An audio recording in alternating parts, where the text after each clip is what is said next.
ভাইকে ভয় দেখিয়েছি, আমি এসব কিছু ইচ্ছা করে করেছি যাতে তোমরা উল্টোটা ভাবো আমাকে তোমাদের এই ডেরায় নিয়ে আসো। আমার বিশ্বাস ছিল তোমরা আমার অগ্নিদেবকে এখানে লুকিয়ে রেখেছো কষ্ট দেওয়ার জন্য।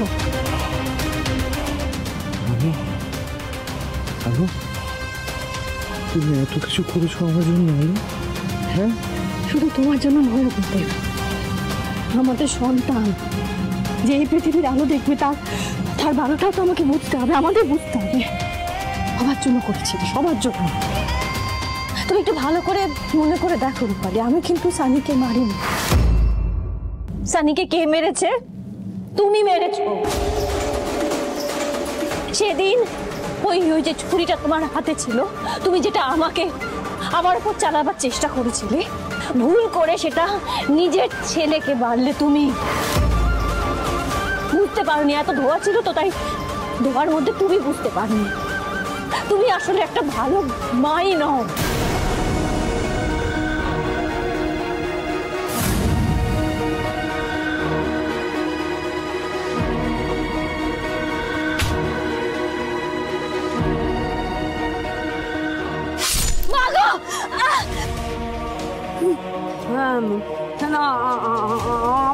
আমার হাতে ছিল, আমি চালিয়েছিলাম, কিন্তু না না না, আমি আমার সানিকে মারিনি। কি বাজে কথা বলছিস? আমি মারিনি, আমার হাতে ছুটিটা ছিল, আমি চালিয়েছিলাম, কিন্তু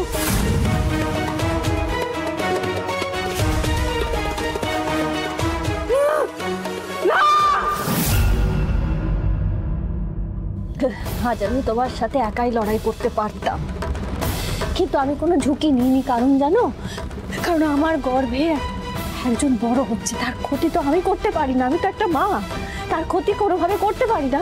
তাই আমি পুলিশের সাহায্য নিয়েছি, পিকুর সাহায্য নিয়েছি। আমি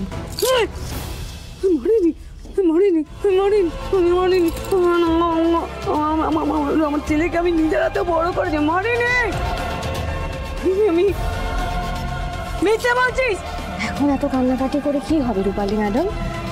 তুমি তো নিজের সন্তানের খেয়াল রাখতে পারোনি, তাকে একটা নোংরা পথে ঠেলে দিয়েছো। কিসের মা তুমি? হ্যাঁ, কেমন মা তুমি? নিজের সন্তানের খেয়াল রাখতে পারো না? আমি জন্ম দিইনি, কিন্তু আমি সানিকে বড় করেছি। আমিও মা। না, আমি মারিনি, আমার সানিকে মারিনি, আমি মারিনি।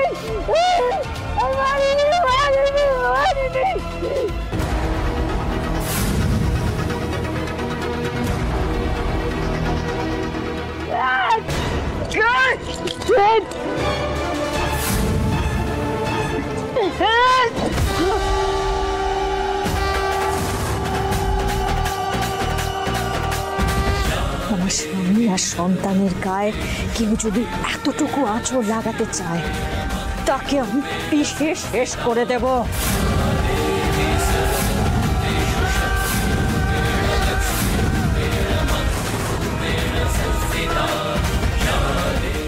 ওনাকে নিয়ে যাও।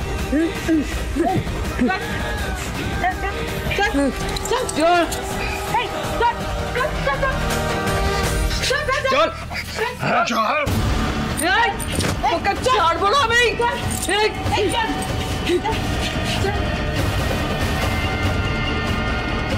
বৌদি, হ্যাটস অফ টু ইউ। তোমার প্ল্যানের কোনো জবাব নেই। তোমাকে অসংখ্য ধন্যবাদ। সময় মতন তুমি না এলে, তুমি সাহায্য না করলে সম্ভব ছিল না। আয় ক্যাপ্টেন। বলছি আমি বাইরে যাচ্ছি, তোমরা এসো। হ্যালো,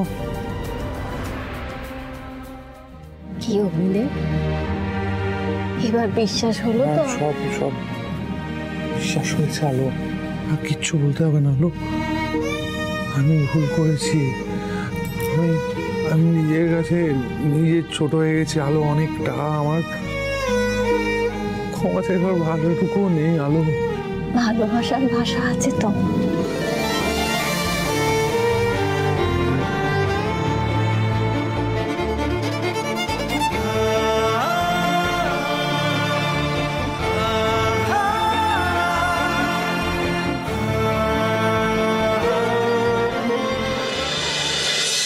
এতদিন আপনাকে যা যা বলেছি তার জন্য করজোড়ে ক্ষমা চাইছি। সত্যি আলো ম্যাডাম, আমাদের খুব অন্যায় হয়েছে, ক্ষমা করে দিন। দয়া করে আপনারা এইভাবে বলবেন না, আমার খুব লজ্জা লাগছে। দেখুন, আপনারা তো আপনাদের ডিউটিটা করেছেন, আপনাদের জায়গায় আমি থাকলে হয়তো এটাই করতাম। এইভাবে বলবেন না আমাকে।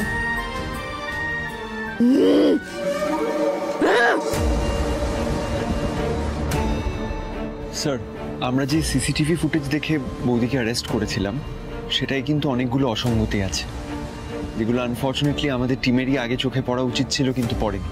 বৌদি পয়েন্ট আউট করে। ফর এক্সাম্পল, একটা বিরাট খটকা হচ্ছে যেদিন দাদাকে স্ট্যাপ করা হয়, যে ভদ্রমহিলা যে শাড়িটা পরে স্ট্যাপ করেছিলেন, বৌদি কিন্তু সেদিন অন্য শাড়ি পরে বাড়ি থেকে বেরিয়েছিল। তাহলে একই সময়ে দুটো মানুষ আলাদা শাড়ি পরে দুটো আলাদা জায়গায় কি করে প্রেজেন্ট থাকলো? তাছাড়াও আরো খটকা আছে।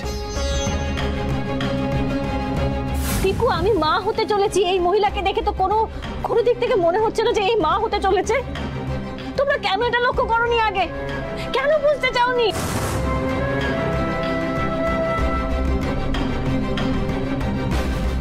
খুব ভালো করে দেখো, এই যে মহিলা আমার অগ্নিদেবকে ছুরি মারলো, অগ্নিদেব তো তার হাতটা ধরেছিল।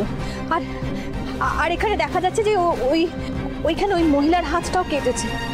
হ্যাঁ, কেটেছে তো, তার হাতটা, কিন্তু আমার হাত তো কাটেনি। একদম ঠিক কথা। দুটো পয়েন্টই খুবই ইম্পর্টেন্ট, আর যেটা আমাদের ডিপার্টমেন্ট মিস করেছে। আলো সেদিনই আমাকে এই কথাগুলো বলতে চেয়েছিল, কিন্তু আমি শুনিনি। ইটস ওকে স্যার, ভুল তো মানুষ মাত্রই হয়। আপনি তো অফিসার, আমি তো আলোর হাজব্যান্ড। আমি তো ভাবতে শুরু করেছিলাম যে আলোই বোধ হয় আমাকে। সরি আলো। স্যার, আমি কি তাহলে আমার স্ত্রীকে নিয়ে বাড়ি যেতে পারি? ওর বিরুদ্ধে আর তো কোনো অভিযোগ নেই, তাই না? হ্যাঁ রুদ্রবাবু, আপনারা এবার আসতে পারেন। আলো, বাড়ি থেকে ফোন করে সবাইকে সব কথা জানিয়ে দেবো? দাদা, নতুন করে কিছু জানানোর দরকার নেই। রোশনি সবটাই জানে আর নিজে গিয়ে সবাইকে সবটা জানিয়ে দিয়েছে। ইনফ্যাক্ট এখন তো বাড়িতে রীতিমতো হইচই পড়ে গেছে। তোমাদের ফেরার জন্য সবাই ওয়েট করছে। আসি অফিসার। Thank you Piku. চল। এই আলো রানী,